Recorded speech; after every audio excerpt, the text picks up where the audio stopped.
Hello and welcome to That Eurovision Site's YouTube channel. My name is Jazzy, my pronouns are she, her, and I am doing very well today. And joining me, Hi everyone, it's Helen, pronouns also she, her, and I'm glad to be here today, but it is the end of a pretty long week, so so today we are just going through our thoughts on the heats that took place this Saturday night, being Sweden's Melodifestivalen, Lithuania's Pabandom and Latvia's Supernova, as well as the release of Slovenia's Eurovision 2023 entry Carpe Diem by Joker Out. So we will start with Melodifestivalen first, where Tony Stikkelis and John Hendrik with Adam Woods and Northart went direct to the final, while Victor Krone and Ilova and Benny went to the semi-final. What are our thoughts on that? hmm. I'm just gonna preface this by saying that Melfest is just in general one of my least favorite national finals. Um, which is to say, I thought it was fine. Um, that nothing really like stood out to me as wow. I think the two qualifiers are correct, direct to final. Um, the only thing I'm really sad about, let's pull this up, is Eva Ryberg and Ewa Roos not making it through it all and finishing in last because I thought they were just it's so fun. We just want fun. But I mean, there's not much else to say for me except it's Sweden. It's very slickly produced. There wasn't really anything bad, but there wasn't really anything stand out for me either. Um, I feel overall Sweden made the right choices on Saturday. My personal favourite of the week was actually Victor's song "Diamonds" that went to the semi-final. Just because that is just my music taste. I felt he gave a lot of personality in his performance, and it was just something that I really enjoyed. I do hope that we see it in the final in a few weeks' time after he goes to the semi-final. It was lovely to see Tona make the final after she had to go through the semi last year. So nice to see that progression, which I love. I feel her performance was probably the most complete of the seven. Um, I thought with Jon Hendrik and Adam Woods, it felt a bit Kano, a bit EDM, and I don't know whether it's a little bit too 2018, 2019 for me to be completely on board. And I don't think if this went to Eurovision, the juries would be on board either.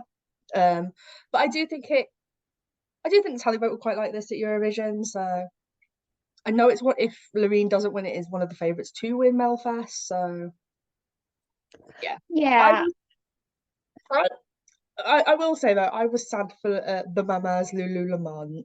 I loved her song. I just thought it was a really lovely song, and I thought it's really nice to listen to it. And it's probably the one that I've gone back to and listened to the most, just because there was like just a real anthemic feel about it, and I just feel she deserved a bit better. And I just yeah. hope she, like some time she gets her chance to go to Eurovision because she didn't get to go in 2020.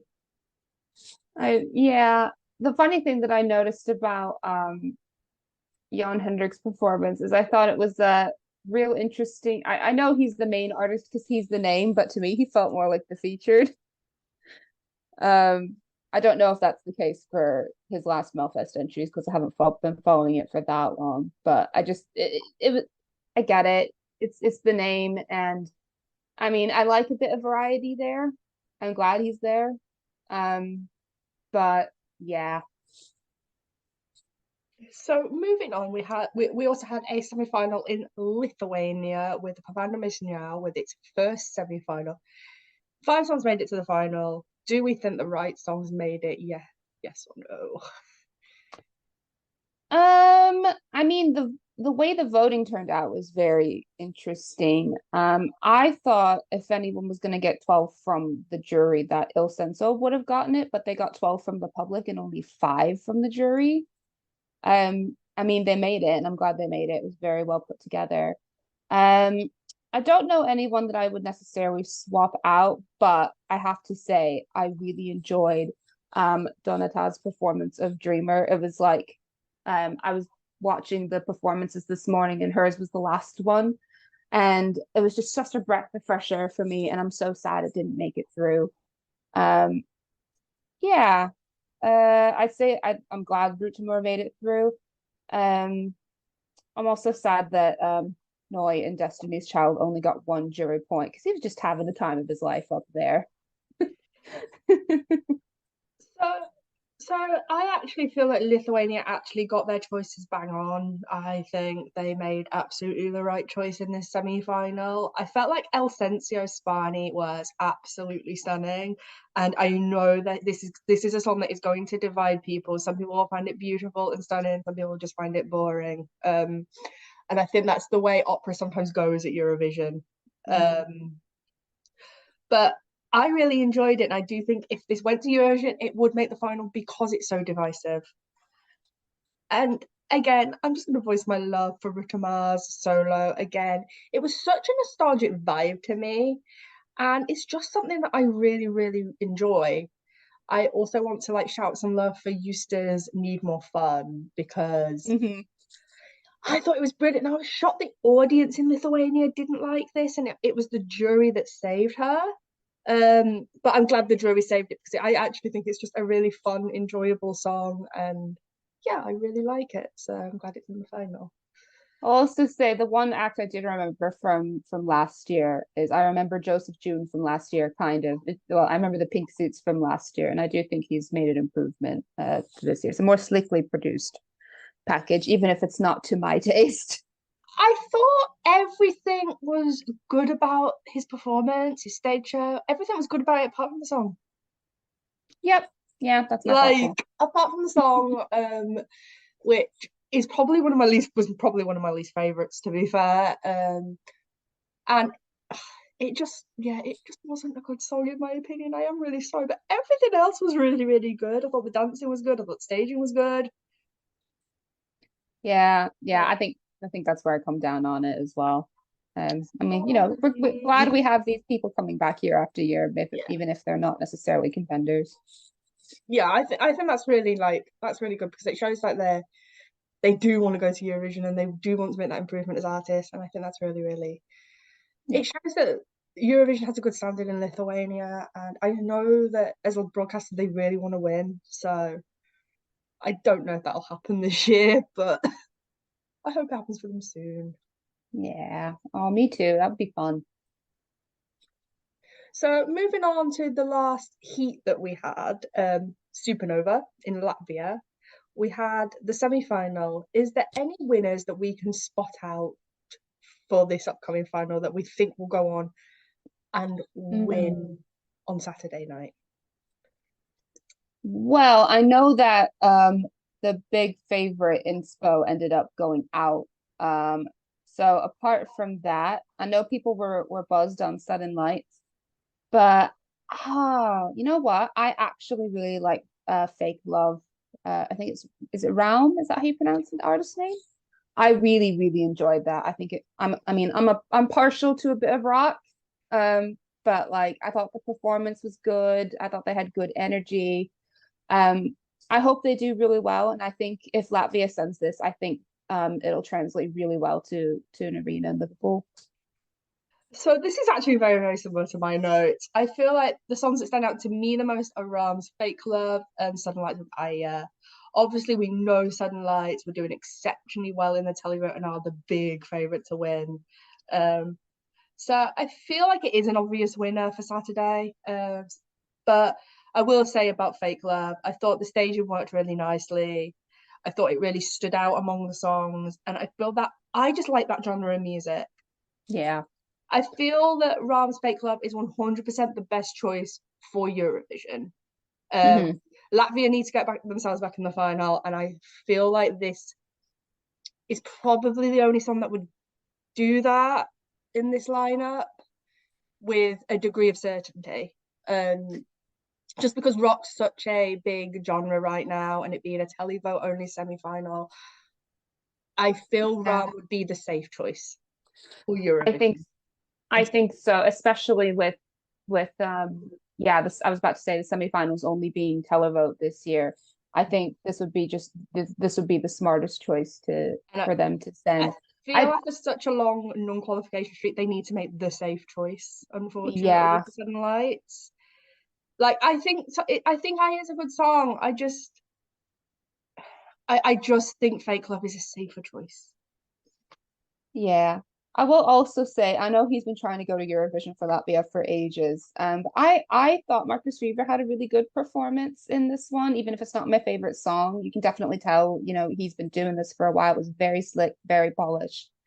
Um, and oh God, the thing that made me I have to say, so mad watching the performances is the first performance that I ended up watching was Love Vibes, and that was so awful.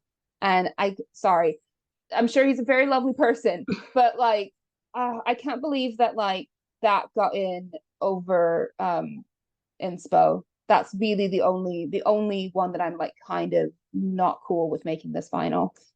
Yeah, I think it's a good final. I just feel like Latvia in the current state they are with not qualifying just need to make a safe choice, and I think that is Southern Lights or Ram, and I think Yeah. Ram would probably be the safer of the two. Yeah. Um, so we didn't just have national finals this weekend. We also had an internal selection be revealed, which was Joker Out's Carpe Diem. Can this song get Slovenia back into the final? Because I I'm think it really excited. absolutely can. I think it can. I saw the music video for the music video came out first. And it was fun. I thought they had a good vibe. But what really, really elevated it for me was the live performance that they did in their song reveal special. I mean, they just have charisma, just so much of it. This connecting with the camera. I thought there's so much energy in that performance. And from what I hear, because I was watching Melody Grand Prix on Saturday night, but I did catch snippets of some of the other covers that they did. They did a lot of Slovenian songs from the past, and I really liked what the duet that they did with the lead guy from the LPS with Disco. I just think they have such stage presence, and you can tell that they've got so much performance experience, and I can see why Slovenia went right. We're not doing national final. You guys are it. We're gonna go. I think we'll have to see how the rest of the semi stacks out, but I think at this point they've got a good shot. I do feel this is Slovenia's best song in a very long time, and I do think this is their best shot at getting back in that final after a couple of years out now. The lads are really charismatic on stage. Their camera work is perfect. Like they make contact with you, they draw you in with their performance. Like I love their live performance. I thought it was amazing. I would I even can see how it works on the now that we know what the stage looks like, I can see like how they can translate that onto the stage in Liverpool. I want them to be like kind of out in the crowd like they kind of were in this. I think that'd be so cool. like this song is just such an indie bop, and it will also like not only will it like draw you in with its performance, it'll also get people dancing that are either in Euroclub, in Eurovillage, or in the stadium. Although the song is actually in Slovenian, it is very Brit poppy indie. I can definitely see UK voters picking up the phone and voting for this, even though it's not actually in English, which is sometimes is like it that's hard to do. And I do think this is one of those songs that actually will attract the UK voters to vote for it. Somebody earlier this week on one of the podcasts I was listening to was talking about the Harry Stylezification of like rock bands, and you get a little bit of that here, but honestly, I'm not complaining.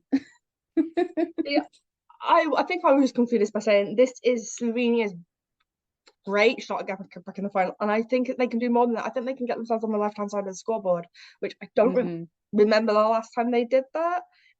I can't remember how well they actually did in 2019. I don't know if they were on the left hand side or they were just on the right. I I know they think were they in were that like right in mid. the middle. I know they were in the middle, so it's like I'm not quite sure what side they were on. But Yeah. so I just want so that takes us to the end of this recap video. I would just like to thank Helen for joining me this afternoon. I would like to remind viewers, if you enjoyed this video, please give it a thumbs up and also subscribe to our channel, That Eurovision site, where we will have more national final recaps and interviews with artists coming up. And also be sure to give us a follow over at That Euro site on Twitter, Instagram, Facebook and TikTok to stay up to date with all the Eurovision 2023 news, as well as following our podcast over at That Eurovision podcast on Apple Podcasts and Spotify so that you can be notified when new episodes come out. You can also listen to all our video content over there as well, such as recaps and interviews, as we do put all of our video content on Spotify. And I think all that is left for us to say now is bye. Bye.